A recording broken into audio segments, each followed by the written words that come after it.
Welcome back, everybody. Now joining us is Washington Congresswoman Jamie Herrera Beutler.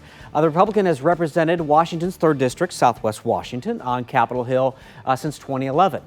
Representative Herrera Beutler, thank you very much for joining us on Eye on Northwest Politics. And I want to first ask you about this letter that you sent to Governor Jay Inslee of Washington, concerned about Oregonians who work in Washington maybe not having to pay Washington's new long-term care tax, Washington Cares, while at the same time Washingtonians who work in Oregon and using Oregon's roads may have to pay tolls.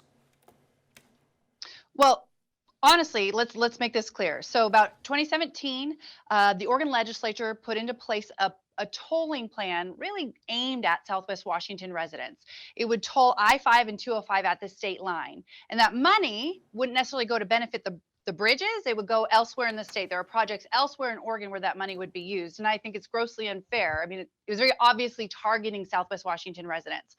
And in the last few weeks, as there's been a big uproar about the long-term care tax, which I should be clear, I completely oppose, because I think it's a poorly written plan, and there are many reasons I think it should be opposed. But rightly so, folks have been saying we need to get rid of it or things need to be changed. Well, Oregon residents have been raising their voices to Washington's governor saying, well, it's not fair, we won't get the benefit. And it just, the corollary between what Oregon's doing to Southwest Washington residents just stuck in my mind. And I thought, this is a perfect time to highlight that this needs to be fixed. Oregon should not be tolling Southwest Washington residents and then those residents not having any benefit from that toll. It's not a user fee. It's really just a kind of an extortion or a pocket picking. And so I thought that a good time to highlight to the governor these, as he's in part saying he's going to relent on the tax because of what Oregon residents have said, I also want to bring to his mind that we need to stand up for Southwest Washington residents, and now's a good opportunity to do that. I talked to ODOT, and they told me that they have a pilot project going on part of 205 near West Lynn in 2024, that the broader thing on I-5 and 205 south of the bridges will be in 2025. And ODOT is saying that any money raised on those corridors will stay on those corridors and not be sent out to other places in Oregon. But you don't believe that? I would love it if they would put it in writing and on the record.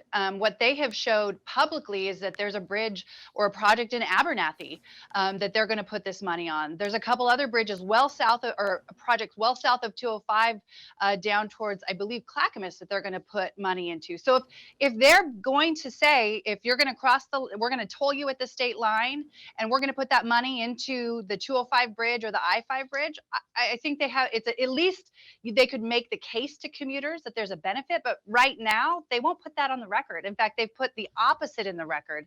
And if you'd like, we could find those quotes and those different comments, and you guys could put it on the website. Yeah, and before we move on, this tolling is separate from a new I-5 bridge, so let's just make that clear. That's an important point. It is an important point. That's a very important point. Yes. Right. I want to talk to you about the upcoming election.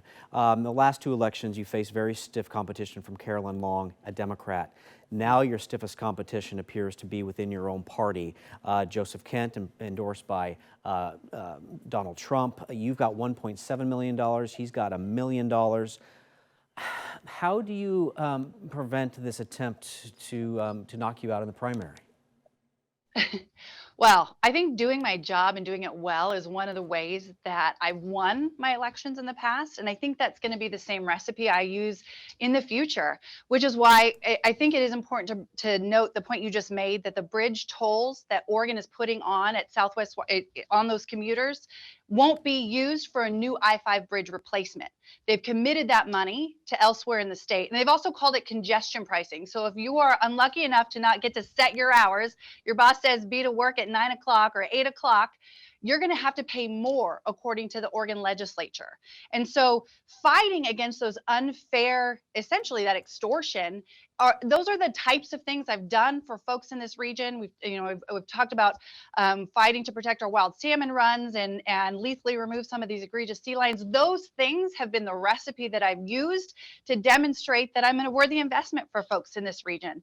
And I'll continue to fight to make our way of life better. And, I think elections take care of themselves.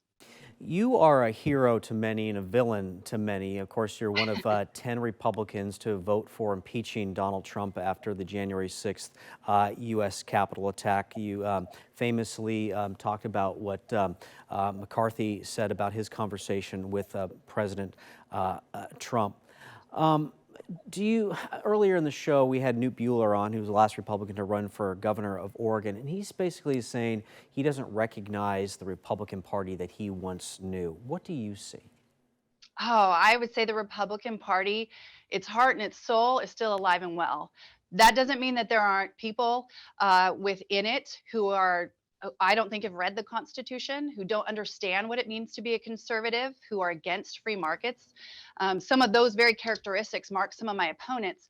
That's their right to do that. But I will tell you, I'm still a conservative. I'm still here, and I'm going to fight like hell to make sure that we pass on the values of free markets, individual liberty, the ability to raise your family how you see best, and to empower you, not the government, to make decisions.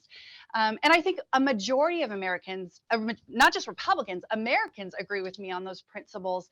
And if we choose, that's part of the reason I am running again. I'm not going to stand aside and let people who don't represent conservatism stand up just because they're the loudest and they're the bully. And make no mistake, I think Democrats have very similar challenges. There are some folks in the base of their party who get all the attention, who are, who are dragging them away from, protecting working class folks, right? Look at inflation. In the last year, inflation has gone through the roof. Most families, according to a Penn Wharton study, have paid over $3,500 more due to inflation. And a large part of that is because of a radical, whether it's an environmental extreme push to control folks. Like, all those things are dragging Democrats to the left too. And I think a majority of folks in the middle of that party are frustrated. So really, we just have some work to do. Thank you. And unfortunately, we do have to go. I could talk to you for hours, but Congresswoman Jamie Herrera Beutler, we really appreciate your time, and we'll be right back for Eye on Northwest Politics.